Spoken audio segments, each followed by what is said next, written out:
Son by Lois Lowry. Chapter 1.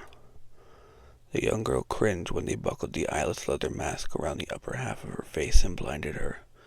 It felt grotesque and unnecessary, but she didn't object. It was the procedure. She knew that. One of the other vessels had described it to her at lunch a month before. Mask? She had asked in surprise, almost chuckling at the strange image. What's the mask for? Well, it's not really a mask, the young woman seated on her left corrected herself, and took another bite of the crisp salad. It's a blindfold, actually, she was whispering. They were not supposed to discuss this among themselves. Blindfold? She had asked in astonishment, then laughed apologetically.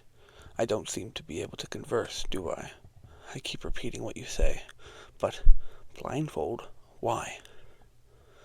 They don't want you to see the product when it comes out of you, when you birth it. The girl pointed to her bulging belly. You've produced already, right? She asked her. The girl nodded. Twice. What's it like? Even asking it, she knew it was a somewhat foolish question.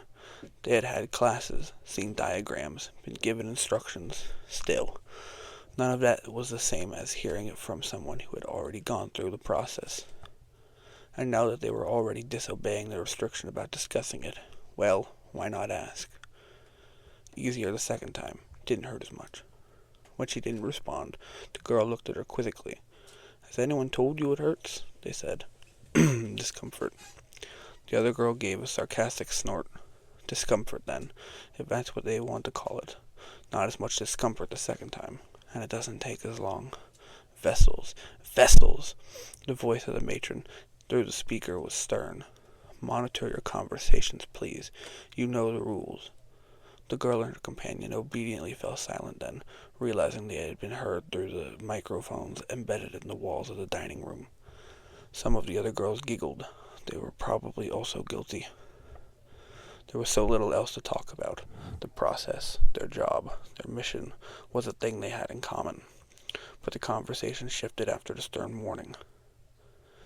She had taken another spoonful of soup. Food in the birth mother's dormitory was always plentiful and delicious. The vessels were all being meticulously nourished. Of course, growing up in the community, she had always been adequately fed. Food had been delivered to her family's dwelling each day. But when she had been selected birth mother at 12, the course of her life had changed. It had been gradual. The academic courses, math, science, law, at school became less demanding for her group. Fewer tests, less reading required. The teachers paid little attention to her. Courses in nutrition and health had been added to her curriculum, and more time was spent on exercise in the outdoor air. Special vitamins had been added to her diet. Her body had been examined, tested, and prepared for her time here. After that year had passed, and part of another, she was deemed ready. She was instructed to leave her family's dwelling and move to the birth mother's dormitory. Relocating from one place to another within the community was not difficult. She owned nothing. Her clothing was distributed and laundered by the central clothing supply. Her school books were requisitioned by the school and would be used for another student the following year. The bicycle she had ridden to school throughout her earlier years was taken to be refurbished and given to a different, younger child. There was a celebratory dinner her last evening in the dwelling.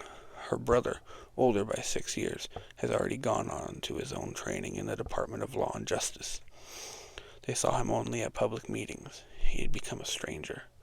So the last dinner was just the three of them, she and the parental unit who had raised her. They reminisced a bit. They recalled some funny incidents from her early childhood. A time she had thrown her shoes into the bushes and come home from the child care center barefoot.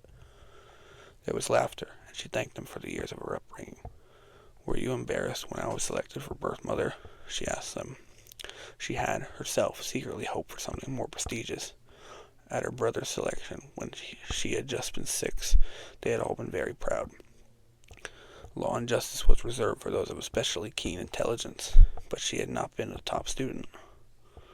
No, her father said, we trust the committee's judgment. They knew what you would do best. And birth mother is very important, Mother added. Without birth mothers, none of us would be here. Then they wished her well in the future. Their lives were changing too. Parents no longer.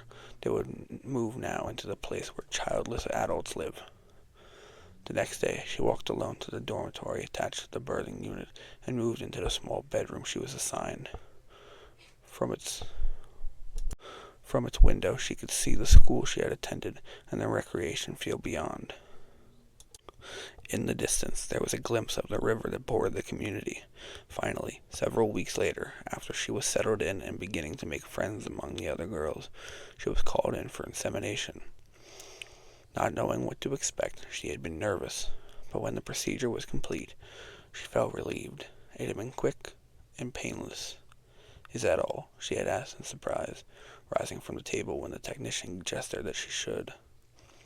"That's all. Come back next week to be tested and certified." She had laughed nervously.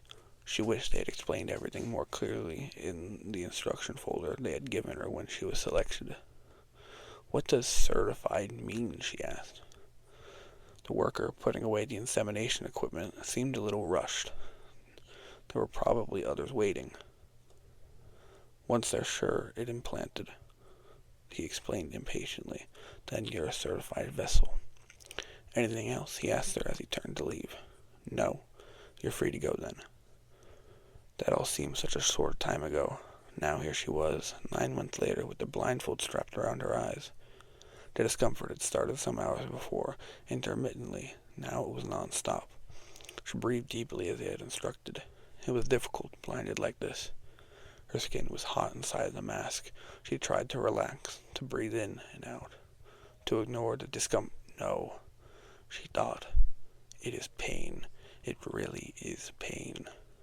Gathering her strength for the job, she groaned slightly, arched her back, and gave herself up to the darkness. Her name was Claire. She was 14 years old.